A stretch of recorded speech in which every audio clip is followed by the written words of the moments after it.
up, you guys? I'm Rori, and you are listening to Rori's Room, the podcast where we discuss anything and everything life throws at us. Welcome to Season 3, More Than Just a Job.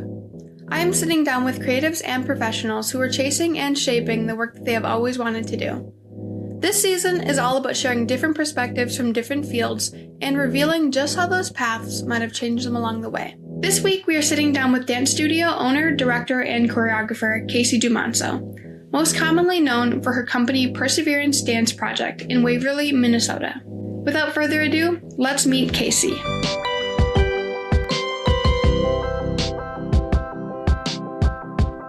How are you doing, Kasey? I am doing pretty fabulous. How are you? Pretty good. Like I said, it's super beautiful outside. I'm super excited to get out after this because especially now that the sun doesn't set until 7 p.m.? I know. I'm definitely a fan. I know you just had your competition last weekend too. How was that? It was good. We had one dancer who had been injured and another dancer who was out sick.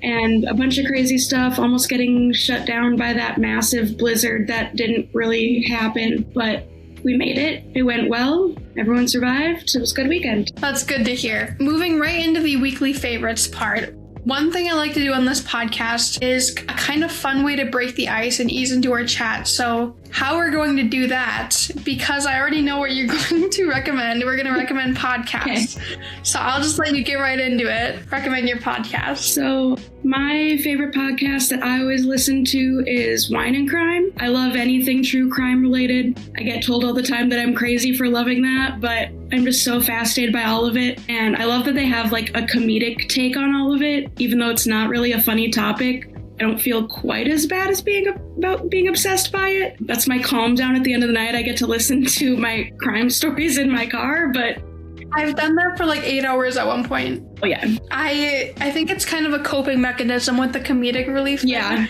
Because I feel to a certain extent, when I'll be listening to true crime, I'm always wow, this is really entertaining. I'm on the edge of my seat, but it's a real thing. So sometimes I feel bad that I actually enjoy listening to it, but yeah. I don't know. Because I'm just more fascinated by how people can be like that, because I'm so not like that. You mean the podcast hosts, or just the people who are in the true people crime? In the true crime? How can you look at somebody yeah, I'm just gonna kill them because I feel like it.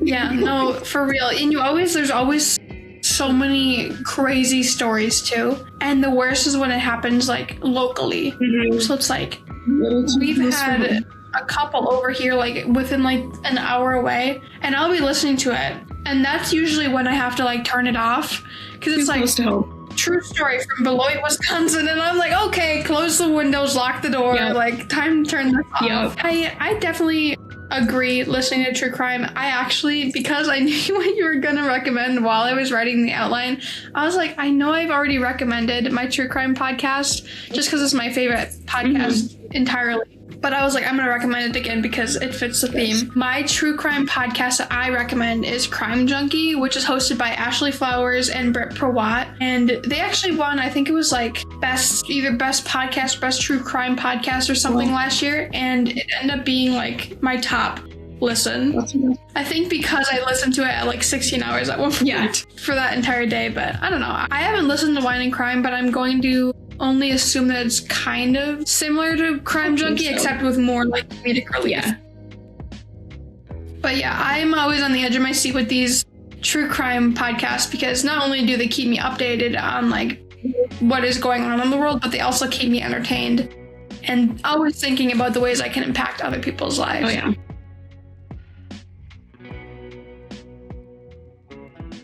Moving into the one thing that I can get behind versus one thing I can't. I had a little bit of trouble thinking of things, and I actually saw your notes a little bit because I was looking into it. I was I wonder what Kasey wrote. And the thing that I can't get behind was drinking milk plain. And I remember seeing the shade that you threw in the outliners. I cannot get behind drinking milk because I think part of the reason is that I just think too much about what I'm drinking. Yeah.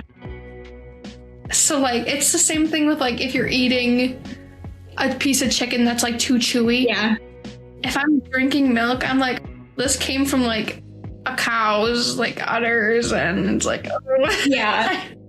Well, I mean, you know that milk is my all-time favorite drink, and I get so much hate for that. One of my students got me a sticker that's on my laptop that says Milk Enjoyer because they just hate that I love milk, but I really do. I've always loved it. I don't know why.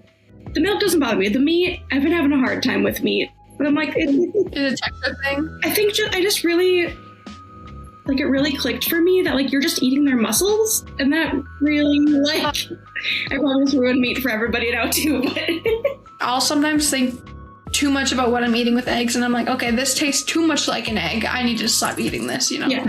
So it's like, don't get me wrong, we absolutely love eggs. We eat so many egg salad sandwiches, and like, you just have to listen to true crime while you eat, so you're not thinking about what you eat. I can drink milk and like milk-based things if it's in something like cereal. I can do that. But like, that's the closest I can do to drinking like straight milk. Yeah. What's one thing you can't get behind? I knew I went out of order a little bit, but I had to get into the milk segment. I've been like I've really loved that like the 80s fashion is coming back a little bit, but now when we're getting into like the low-rise jeans, I can't do it. I don't understand how that's comfortable. I've seen too many things that I don't want to see. It just doesn't look good. It just doesn't. Yeah. I feel like there's a lot of styles that are coming back. Is there anything that you do like that's coming back in terms of style? When the high-rise came back, I was all for it. But I also like I'm a fan of the flares coming back. Me too. I mean, there's a lot of stuff that I like that's coming back. The low-rise jeans, just didn't like them when they were originally popular. Don't like them now. Was hoping they wouldn't. They did. They have a lot of low-rise stuff in general too. It's not even just the jeans. Oh, yeah, just low-rise. Yeah, all of it. One thing I can get behind is homemade lunches versus fast food.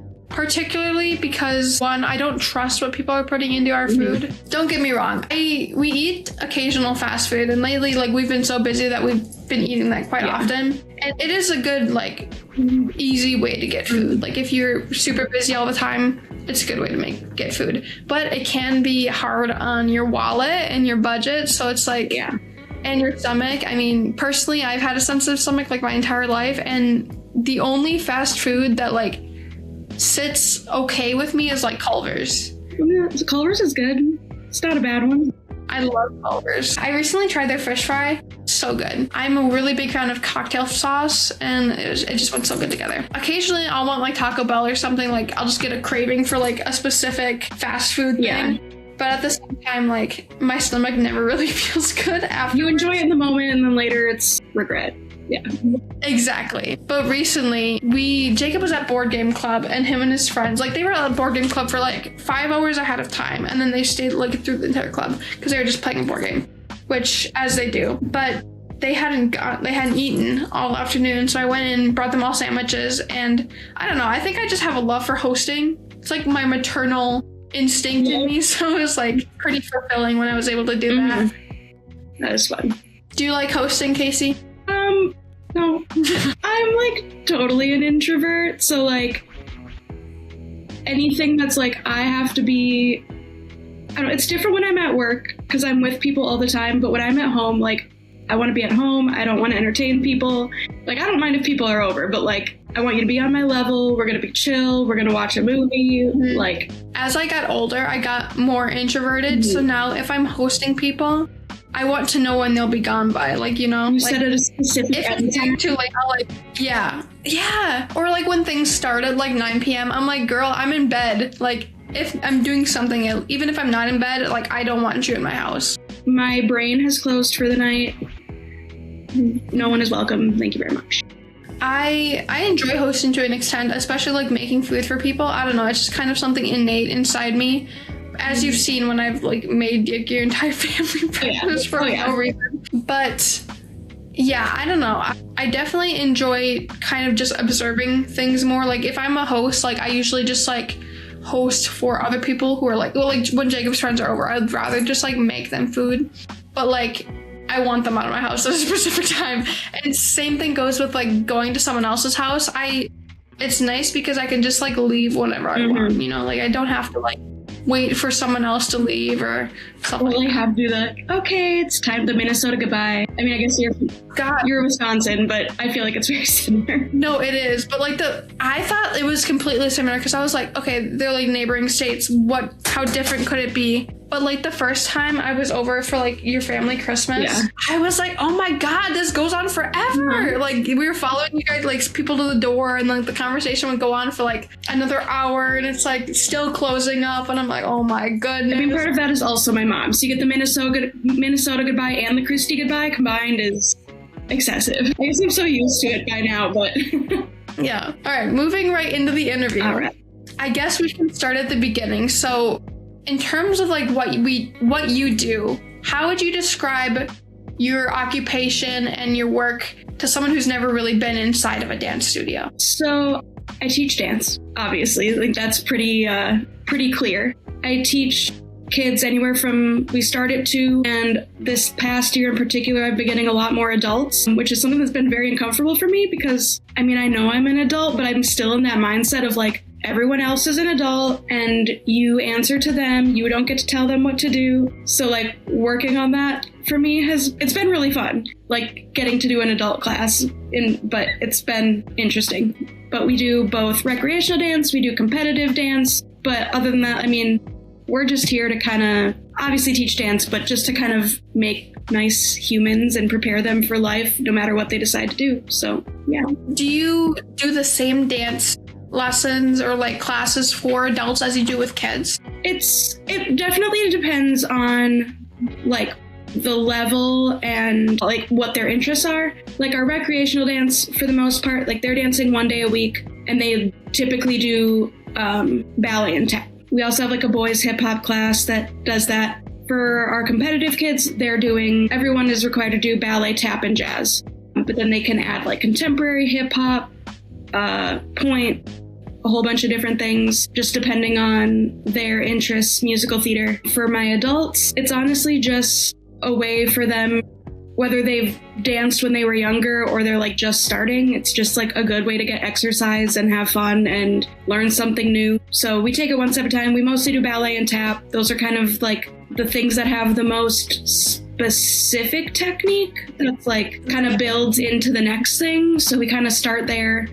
It's been really fun. We have a big level like range in there, but it's just, there's no competition. It's just fun and everyone laughs at themselves, which is great. Everyone takes everything so seriously. I feel like that's so much like every adult group fitness class I've ever been to. Cause like the first time I ever went to a Pilates class was in Minnesota, and it was a lot of like middle-aged or like into mid-20s to like early 30s people who are coming in to try this for the first time.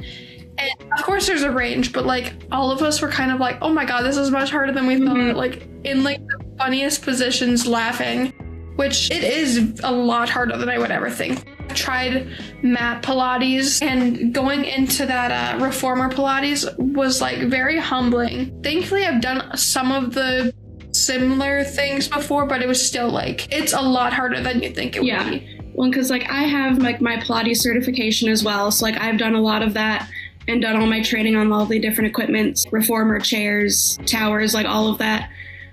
Mat Pilates, we do a lot of that, like as part of our dance training, just kind of like cross training and building different like muscles and abilities. But in mat Pilates, you can cheat so easy. When you go on a reformer and they add all those springs and the different feedback of like what you're doing, you can't cheat. And sometimes those things make it harder and sometimes those things make it easier, but it's definitely a humbling moment. Yeah. Self included. I remember when I did it, she had us like unhook something. So it was like, I don't know which one I prefer, like more resistance or less resistance. Cause like with more resistance, you kind of feel more stable, but it is like harder to like, it's harder on your body. However, with less resistance, it's like, okay, this one cable is the only reason why I'm still like in this position and not halfway across the room. So it's like, that's also challenging for your body. So it's like, it's kind of scary, but I don't know. I had fun. It is fun. What does your daily routine kind of look like as both a dance studio director and choreographer? Yeah, so usually during the day, I'm doing like more administrative things. Working on registrations, working through our portal, tuition payments, anything like that. Registering for all of our events, planning all of our events, stuff like that. The evening is definitely more reserved for teaching. I'm in the studio with the kids doing whatever whether it's technique or choreography. It's usually like, it kind of depends on the time of year. At the start of the year, I was doing that. It was every night, Monday through Friday, every evening, and then Saturdays during the day.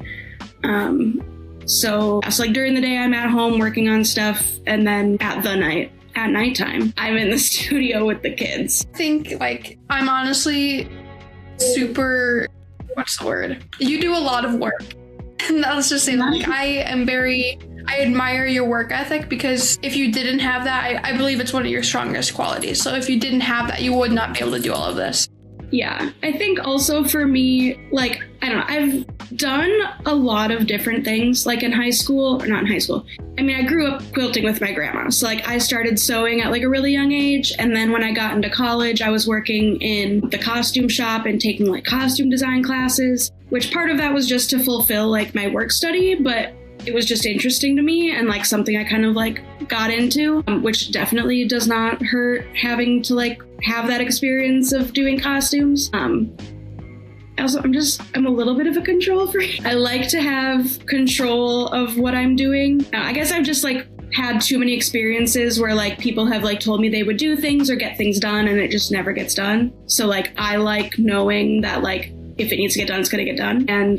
Or if it's gonna get done, like I'm gonna get it done the way that I like it, and it's not gonna like look sloppy. A little bit of the perfectionist in me as well. I could definitely work on loosening up my reins a little bit, because sometimes it does get to be a lot, and I know that like I need to let people help me sometimes, but a lot of that is my own doing. I'm the same way. I feel like a lot of artists are like hyper individualistic, because like a lot of our work does depend on like us creating it, like us working on it throughout the entire process and then producing a quality product. Potentially stems from that, but like also I just feel like it's a personality trait for a lot of us. Like I am very hyper individualistic, so it's like when it comes to letting people help me, or like I'm a big control freak when I'm cleaning. Yeah, people could clean for me, but like at the same time, like if I'm not the one cleaning it, it's not clean. Right. You know, like it could be literally using the same chemicals, the same rag, like doing it the same exact way, but I'd still have to go over it one more time. You know, it's I don't know. That's also something I should probably work on.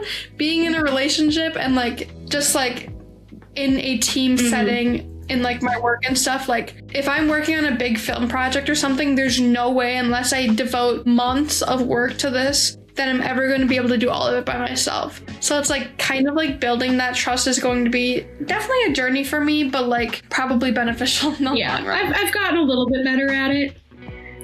I'm sure as I get older, I will get better at it, because I'll get more tired of like what I'm doing, or just like not have as much energy, but it's definitely one of my weaker points. And I don't know if that's if it's being an artist makes you like that kind of perfectionist, or if the perfectionist makes you an artist, or a little bit of both, but it's definitely something I've seen in like artists. There's a lot of that crossover there. Yeah, and also at the same time, I think another way or cause that you are like this is like you run this entire business pretty much by yourself, and you've brought it from the ground up to where you are now. So it's like you've kind of had to be this way in order to get things done, because like you said, like if you want something done right, you kind of have to do it yourself, because especially if you are envisioning something that's not visually available for other people, you can't just like, there's only so much you can do to explain something. So it's like if you want it done the way that is pictured in your head, you kind of have to just do it, you know? It's not easy at all. I've never been good at explaining. Like I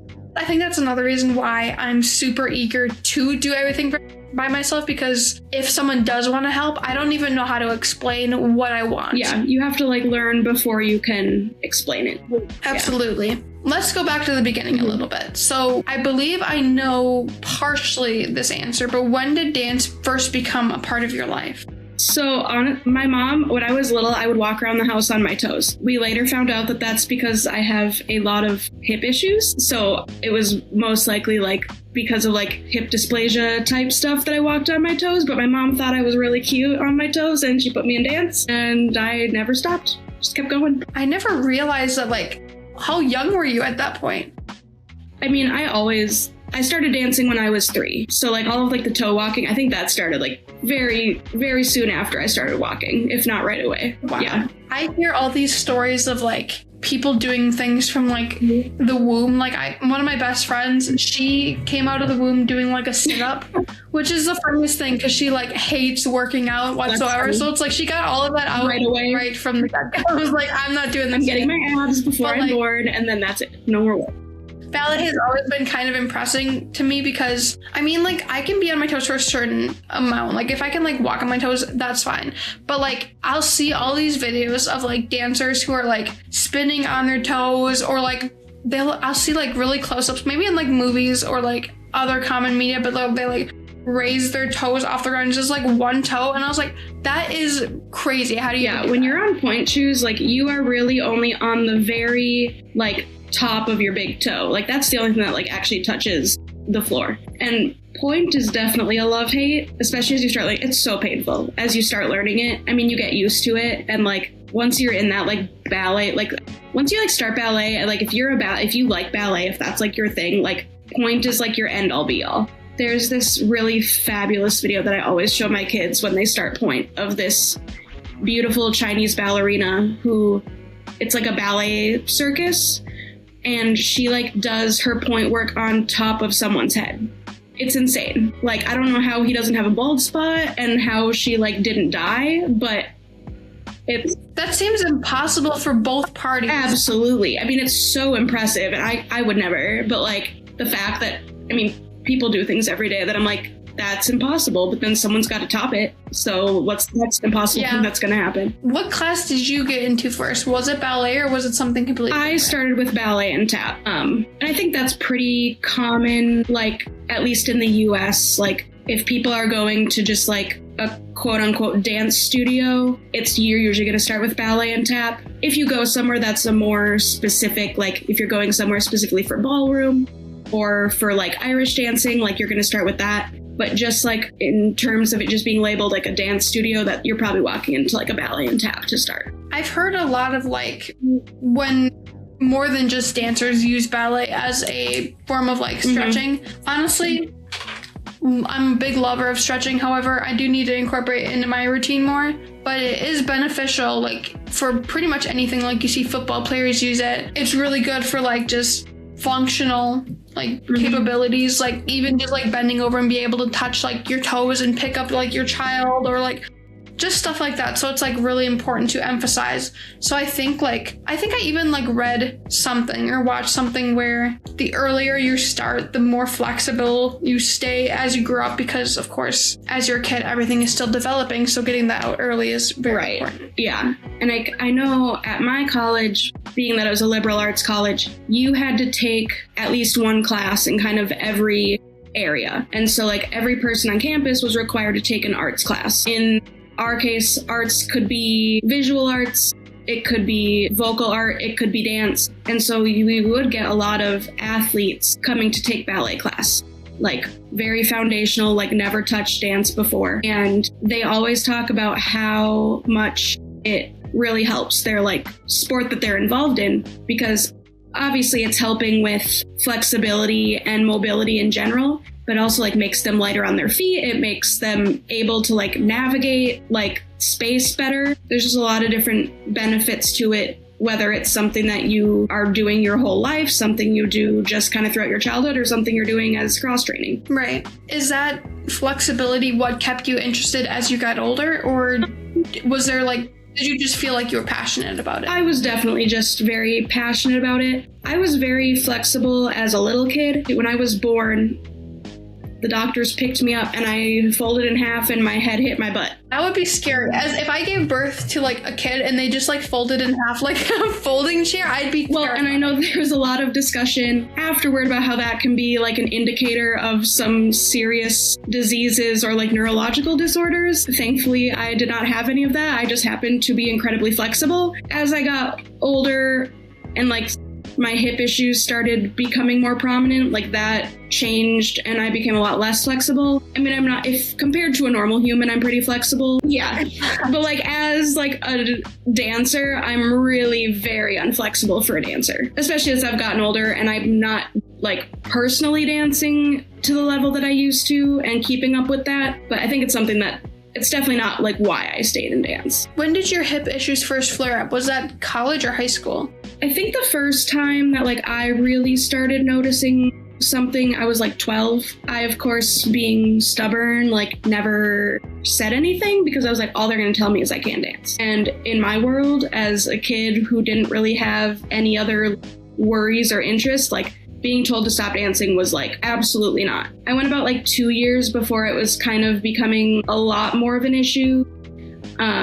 And started physical therapy when I was like in high school and went through a lot of different stuff trying to figure out what was going on. Eventually, like I made it through high school before eventually having to like have surgeries. I still have issues all the time. It's been always something weird, but yeah, it started when I was fairly young. How did you motivate yourself to like find a balance between, I guess, functional dancing and like just dancing as much as you want? Because like as someone who's passionate about things, like it's hard to just like kind of even a little bit ease back. So it's like, I guess I'm curious how you motivated yourself to really find that balance. I don't think I really did.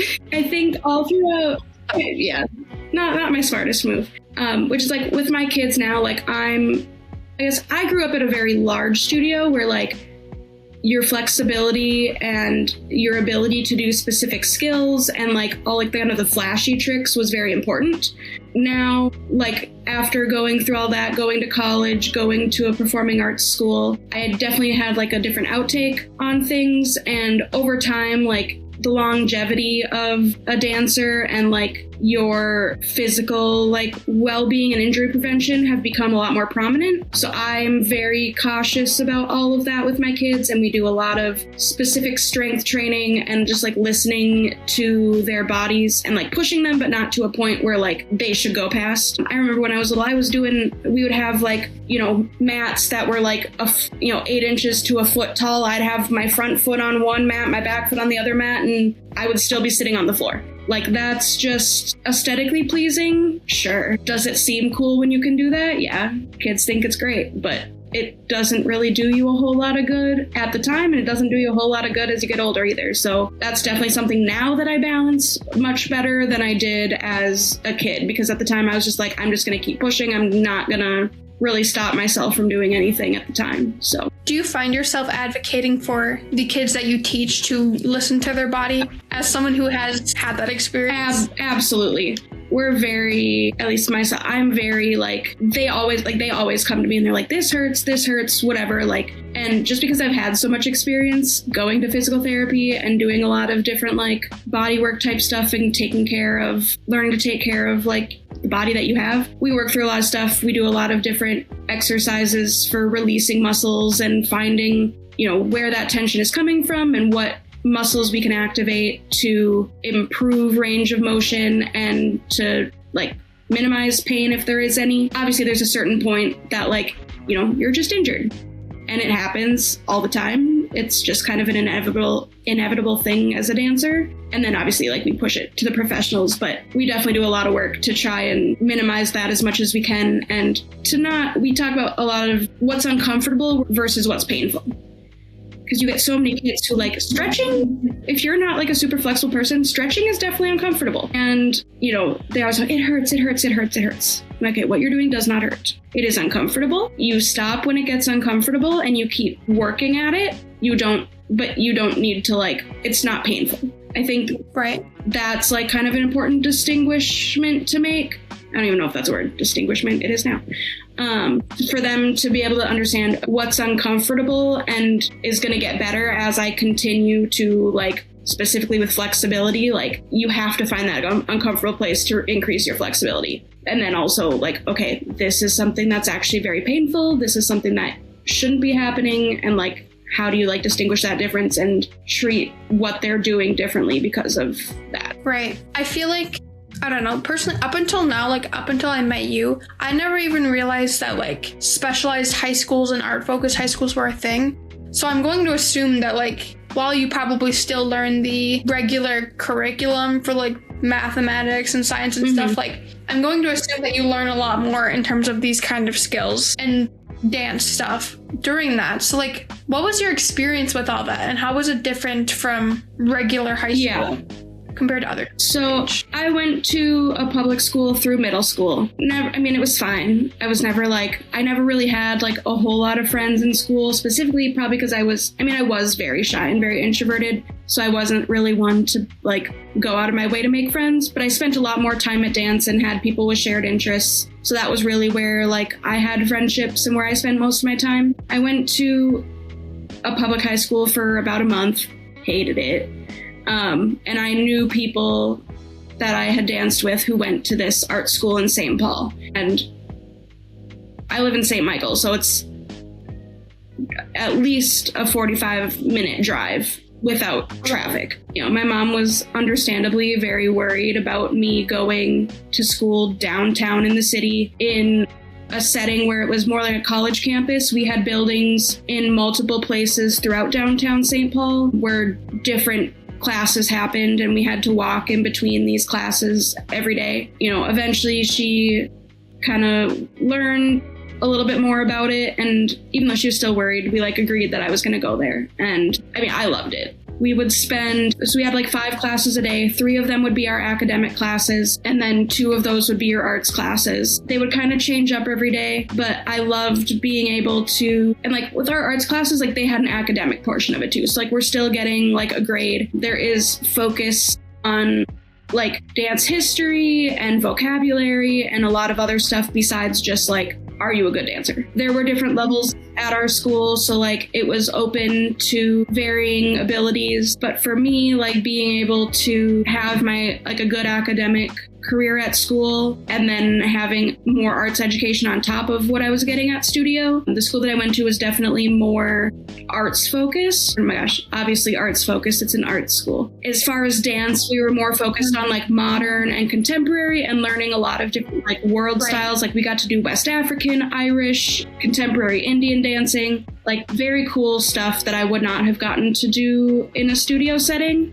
And by doing that, you just learn a lot of different like approaches, different things that you can incorporate that kind of amplify your abilities and your understanding in multiple ways. But the school that I went to was for all different kinds of performing arts. So you had theater kids, musical theater, vocal, instrumental, and then dance were like our 5 tracks. And so during our academic classes, we were combined with everybody. So we were getting to mingle with all of them and learn from them as well. Obviously, when we did like any sort of presentations or speeches, that was not my strong suit. I would go up there and stutter the entire time and look at the floor, and then you get the theater kids up there and they're just giving a full presentation, like it's fully entertaining, they're speaking so clearly, and like you learn from that too, which is great. But yeah, I mean, it was definitely a large commitment. It was a 2-hour commute for me to go each way. Daily? Yeah, 2 hours each direction. So because my dad worked in Coon Rapids, so he would bring me to a bus stop there where a lot of other kids from my school got on the bus. The drive there was about 40 minutes, and then the bus route was a little over an hour. Obviously, we're making stops at different places, so like that adds time, but not having to drive down there every day and having to like worry about parking in the city was definitely beneficial. I also was really good at taking naps on the bus.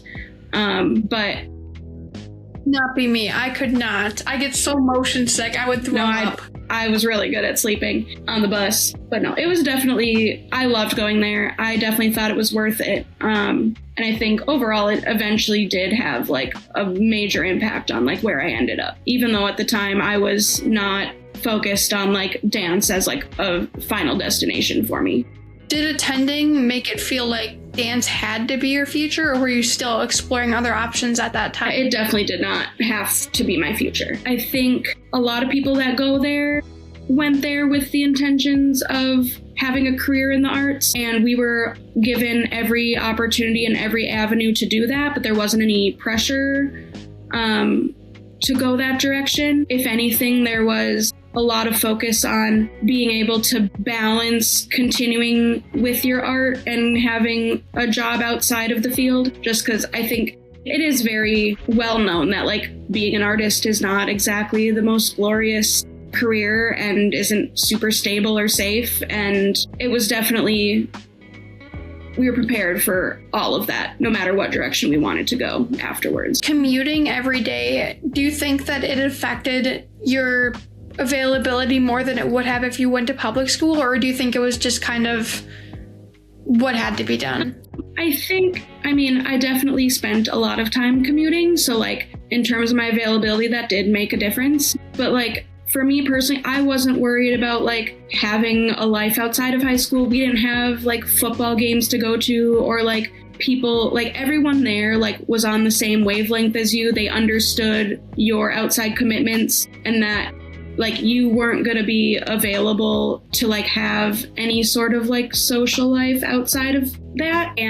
But like that was a conscious choice that I made. I wasn't trying to have like, I didn't care about going to football games. I didn't care about like trying to partake in school activities and like trying to keep school friends outside of dance. For someone who does like strive on that social aspect of school, it definitely would not be a good fit for them. But like for me, it was a perfect fit for me. I was busy constantly. I would get, if I was lucky, I'd get 3 hours of sleep at night. I could never do that now. I would drop dead on the spot. Somehow I made it through 4 years of high school on that little of sleep. But that's how I feel like now with these kids. Yeah. It's up so late or early.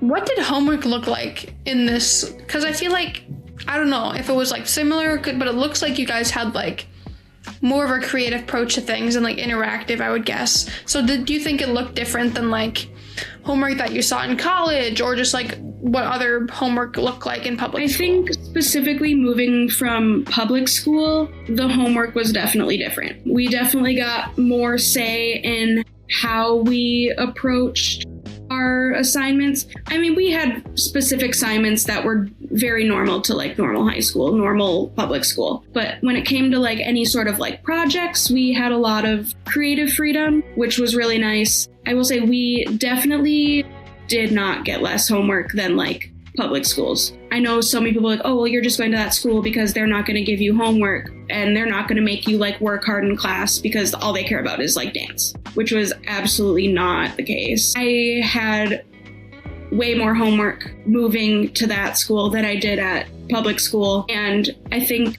just having like being so focused on dance and not wanting like my studio dance experience outside of school to be hindered by like my school. I was very good at time management and getting all my stuff done. And like, I was never like, oh, I'm too tired, I'm not going to do my homework. Like it got done, it didn't matter. And part of that was maybe just me, but I also knew that like, if I didn't get my schoolwork done, I was not going to dance. And for me, I wanted to go to dance, but also as being part of a team, if you weren't there, good luck.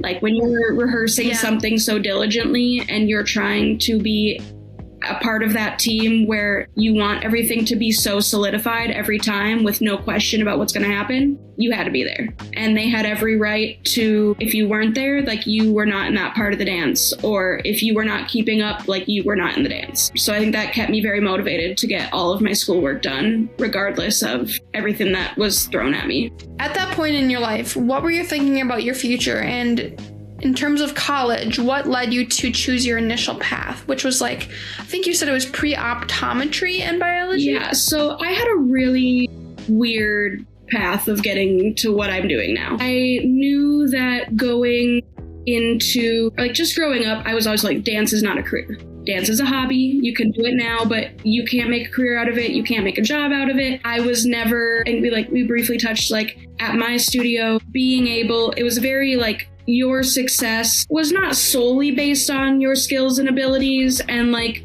your ability to do all of like those kind of really flashy things, but it was definitely, if you couldn't do those, like you weren't at the top. And so like, I didn't care about that. I just wanted to dance, and I could do those things, but I definitely was not like the front center dancer. Do you feel like it's a really competitive market being in dance? It can definitely be incredibly competitive. And growing up at a big studio, there were definitely things I loved about a big studio and things that I did not. And the competitiveness between yourself and your teammates was something that I did not appreciate about a big studio. Because like, I mean, you're dancing together all the time. You do all these dances that you want. You're trying to be like one cohesive unit and you're constantly competing against each other. And so like, I didn't care for that particularly. And so like now at my studio, like I'm very open about that and like not being competitive with your teammates specifically. I mean, a little bit of healthy competition is obviously good, but like there were things that were going on that were just like completely out of the question. And there were like adults doing things to kids that like were so uncalled for just that their kid could win. Like, just not worth it and not a good approach at anything. But yeah, I was never like guided in a direction where I thought the dance could be a career. And I guess that kind of just stuck with me. I didn't really question that. I knew that I wasn't the top dancer at my studio. And so like, I never really thought about it at the time. I feel like with like creative careers, especially, it's like, growing up, it's really important how you hear things. So like I grew up in like a small town that was we had like 4 gyms and like not even an auditorium. We performed like choir and band in the gym. So like growing up around people who believed that arts was always going to be just a hobby or something to like give you physical exercise, it's like it really stays with you and affects how you approach your career. So like when I went into high school, I was not considering dance whatsoever. That was just kind of my thing that got me through and something that I was very passionate about in the meantime. And I was always very fascinated by medical things, but I didn't really know like 100% what I wanted to do. Once I was in 9th grade, I took an anatomy class and we got to dissect a cow eyeball, which I know, that's the same response I get. It was the coolest thing. And like, I spent a lot of time at the eye doctor. I have so many like eye issues and I thought it was super. I love going to the eye doctor, even though like half the time it was not a good visit, but all of like everything was just very fascinating to me. And then when I went to and did this like cow eyeball and I'm like cutting it open, which I know gross, but it's so pretty. Like it looks like you're like opening up an oyster and it's like so like iridescent on the inside and like all of the liquid that comes out of it that keeps your eyeball a sphere and not like a dented pile of mush is like looks like a giant oil spill. Like it's so pretty. And I was already fascinated by it. So that was kind of my turning point. I was like, okay, like optometry. I originally really wanted to do ophthalmology, which is like an eye surgeon. Because apparently cutting... And ophthalmology is just... So ophthalmology is an eye surgeon. Optometry is an eye doctor. So no like surgical anything with that. So that's where I went and kind of like started thinking about that. And once that happened, like I didn't really look back from that. I went into college with wanting to do ophthalmology, which would have been a pre-med track. I actually wanted to start with a chemistry major and I was going to do a dance minor just to dance. But again, I had no intentions at the time of making it a career. And I kind of just like, I don't know. I think when things started to shift when I took my organic chemistry class, which was awful. I was horrible at organic chemistry. I loved general chemistry.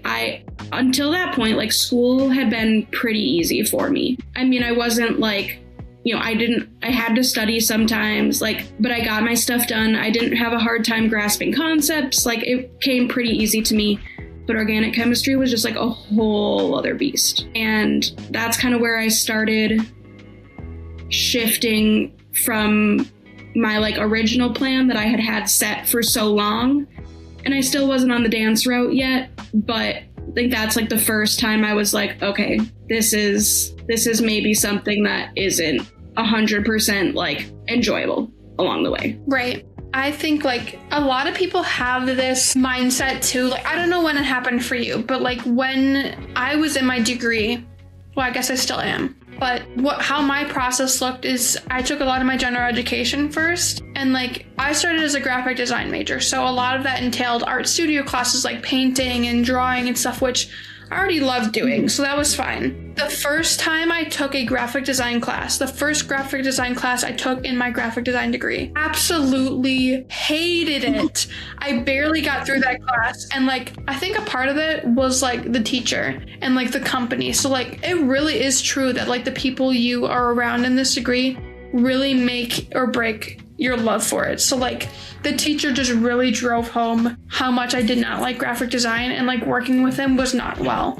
So like I shifted to my minor, but like I was in this stage in my life where I didn't feel very stable about changing my degree in my junior year because, well, first of all, I had taken a lot of art studio classes, which only work for like the art major. Like shifting that around and like having to lose credits was a really difficult thing to consider because it was my junior year, and like a lot of people feel like it's too late to switch that, but like at the same time, I don't know, it's a very confusing time to be in.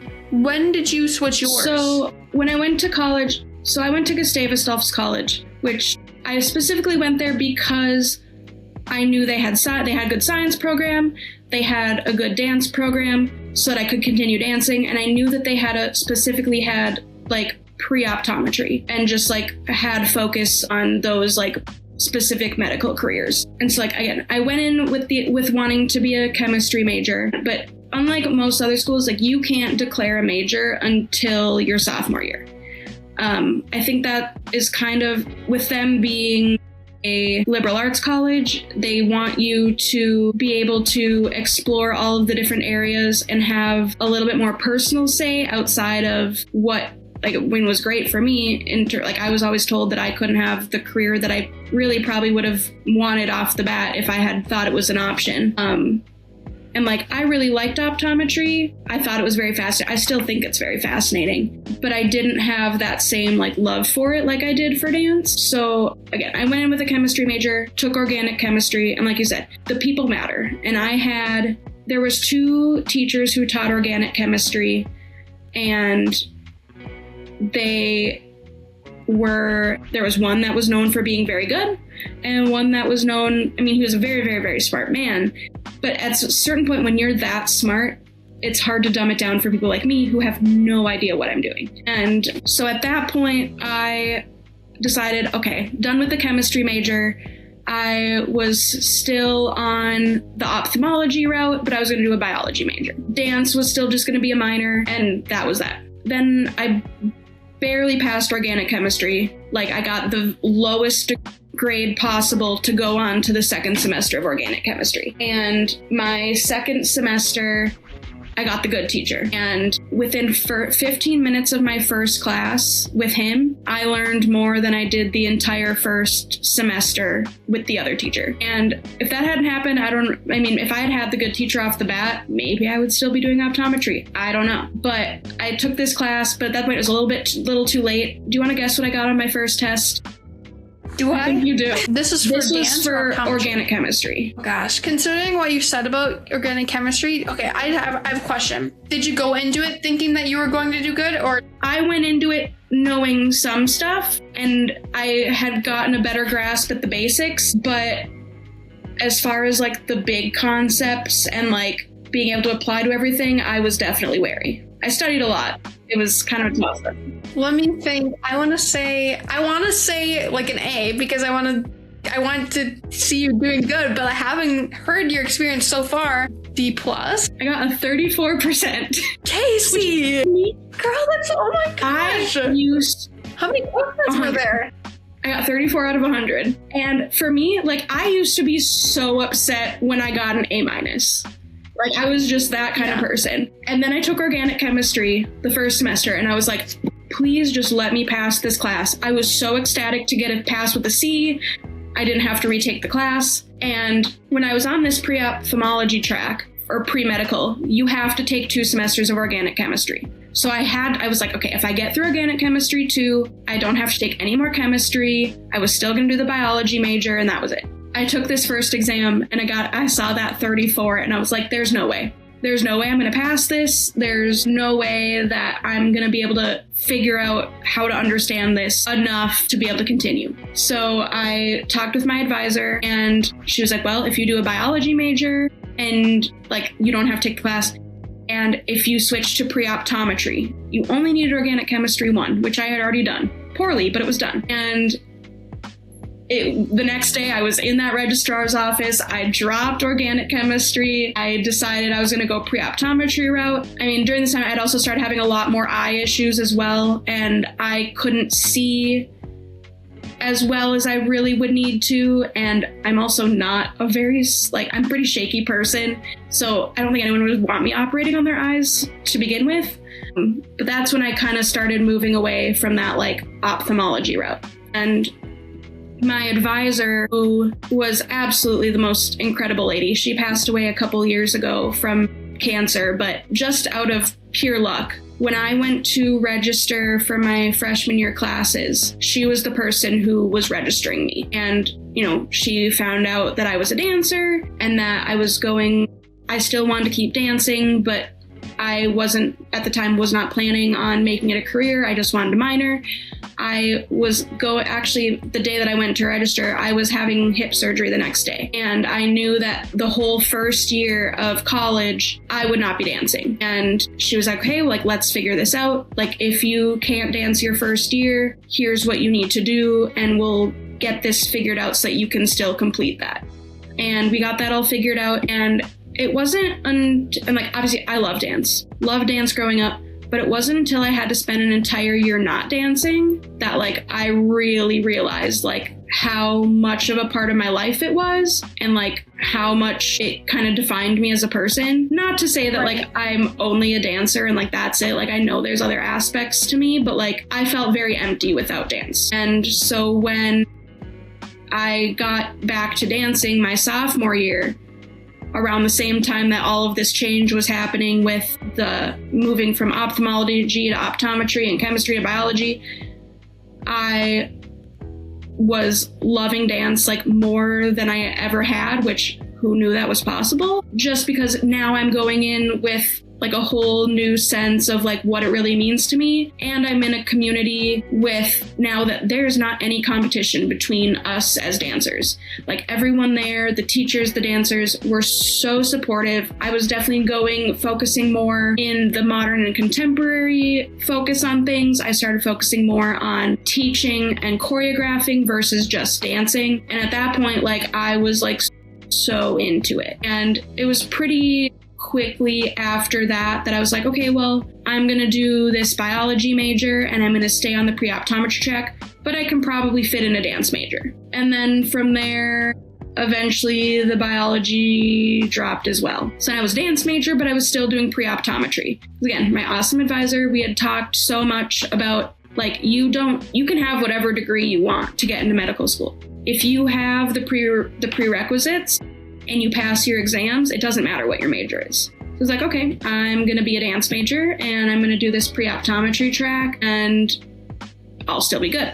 We had also discussed some schools that are, I think, mostly on the East Coast. I would actually be very curious to look more into these, but there's schools on the East Coast that are medical schools, but they don't accept anybody who had a hard science background. So if you had a degree in biology, if you had a degree in biology, chemistry, physics, math, like any of those like hard sciences or mathematics, you couldn't be accepted there because they're finding that so many people in the medical field, they're so smart, but their bedside manner is often very poor. Yeah. Not all of them. I don't want to generalize that, but it's very commonly known that a lot of doctors don't have a great bedside manner. And so like, we were like, okay, well, if I could definitely look into these schools and maybe that's a real good fit for me because the chances that you're going to have someone come in as a dance major to go to medical school is not a typical path. If I was in like the recruiting thing and I saw your application, I would probably be very interested. And that did end up being a very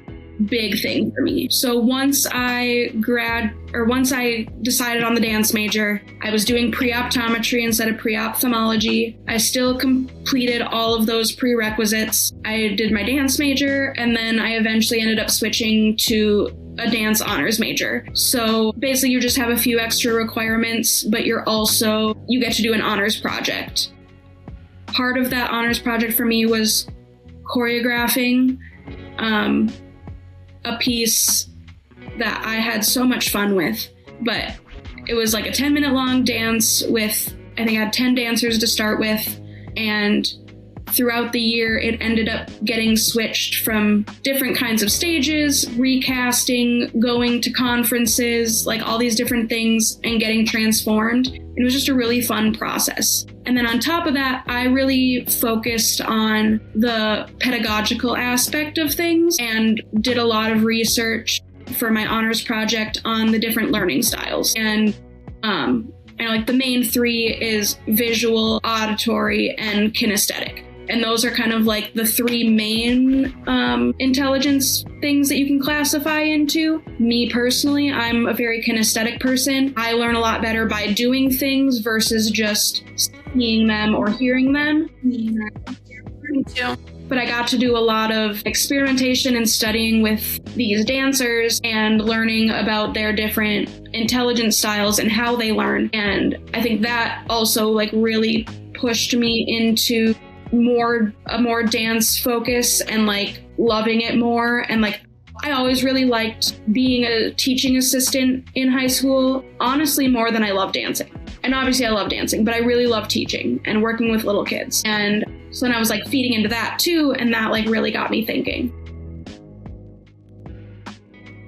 Do you feel like your mom working as a daycare person influenced you into that and having kids around? I think so. Time? I mean, I know I was around kids all the time with my mom having the daycare, and also just being at a dance studio, I'm around kids all the time. Then especially working with the younger kids and like when they're looking up to you, like that's always just like a really like important thing too, that I'm sure had a lot of influence. But going into it was between my junior year and my senior year of college, I was still on track, still planning to go to optometry school. I spent the entire summer working as an ophthalmic technician, helping with eye exams and doing all of that. And I spent all of my free time studying for my OAT exam, which is essentially the MCAT of optometry school. It's not quite as daunting, but there's still multiple sections. It's very, very kind of intense. Like you have to fingerprint scan in and out, like very kind of harsh. Not quite as bad as the MCAT though. It's only about a 5-hour exam instead of like 7 or 8. I don't know. Crazy. One of those sections happened to be organic chemistry, my nemesis. And so I spent so long preparing for that organic chemistry section of the exam. And when I did eventually take my exam, that was the only section I got 100% on, because I mean, it was definitely more focused on like the basics and not so much into the philosophical portion of it, which was where I really started to get confused. So yeah, I ended up passing my exam. I started applying to optometry schools. There are no optometry schools in Minnesota. So I knew I was going to have to go out of state, applied to all these schools. I think I applied to 8 and I got interviews at all 8 of them. And I know when I wrote my essay for admittance, I wrote about dance and how that shaped me and how that background would help me in a medical field and how that would help me as a doctor. And so like you said, I think a lot of that, like in terms of like I was saying with like the other college, I feel like with like admission essays, especially like when someone takes a science level course, especially one that requires pre-opt or like preschool and like moving on to like, what is it, like doctorates and like masters and stuff, like I feel like it's super easy to make it your entire personality to and like your only experience. So the fact that you had something outside of that probably made your really and like I said, I think that really helped me. So like I said, who's gonna have a dancing eye doctor come into their end up in their admissions basket? Like, who is this person who thinks she's going to fly through college on a dance major and then get into a medical school. And it really paid off for me. And the first interview I went to was in Indiana. We were in the midst of a lot of dance rehearsals and upcoming performances. And I still had my college classes going on. So the less amount of time I was gone, the better. And I went from Bloomington, Minnesota to Bloomington, Indiana, had my interview and came back in less than 24 hours. So it was a really fast trip. Definitely liked the school. And a few days later, I got my admittance letter that I was accepted. Obviously super excited. Like, I've been working at this for how many years and going through all the process of everything. And it's no matter what happens with the rest of the schools, I'm in. But I'd only seen one school and I was there for less than 24 hours. So I had one more lined up in Texas, in San Antonio. And I decided to go to that interview as well. Went there, loved that school even more. A few days later, again, got my acceptance that I could be a part of their program. And at that point, I mean, just flying to these places to go to these interviews is so expensive. And as a college student with zero money, I didn't want to keep spending money on that. So I really liked where I was. I accepted my spot for optometry, and this is now September of my senior year of college. And so that was my plan. I just had to get through the rest of college, and I would be moving to Texas the next summer. But obviously, you know that didn't continue. What? I know. Crazy. So as we started approaching the end of my first semester in December, we had our last student-guided performance. All of the choreography was done by students. All of the directing was done by students. All of the operations were done by students. We had a faculty advisor, but they really didn't have a whole lot to do with this. And when I was doing this, I was like, wow, like this is the last one. And I really don't think it had set in yet that, because I had still been dancing, that after college, like if I went to medical school or optometry school, like that wasn't probably going to happen. I wouldn't be dancing a whole lot, if at all. And, I had multiple of my professors like come to me and be like, are you sure you're making the right decision? Like, you have a lot of like promise with this. And like, they were talking about like how well I was doing with choreography and like exceeding like their expectations, which like as someone who doesn't like getting compliments, like that was like something that was really hard to accept for me. And I'm like, you can't really mean this. Like, you're just saying this to be nice, like, and the more they were talking to me about it, they're like, I just can't see you like not dancing. And it was really like hitting hard for me that I wouldn't be dancing after that. And there was a lot of discussion with them. My mom was obviously very concerned, and she ended up talking with them. I was talking with them. We weren't looking through all sorts of plans and what my future would look like. And we did eventually decide that I was not going to optometry school. I mean, school would always be there. If I did decide I wanted to go back, it would be there. But as a dance, if you're going to have a career in the arts or as a dancer, you have to get going right away. That you can't like hold off on that. So I called the school and pulled my admittance, and that was the last time I looked at optometry.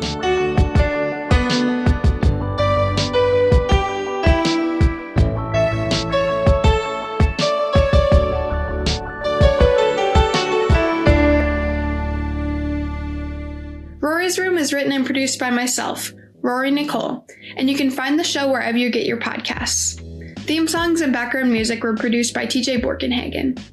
You can follow Rori's Room on Instagram at Rori's Room, and follow me at itsrory_x for updates on the show and a few more glimpses into life behind the mic. If you enjoyed today's episode, drop a review wherever you listened in.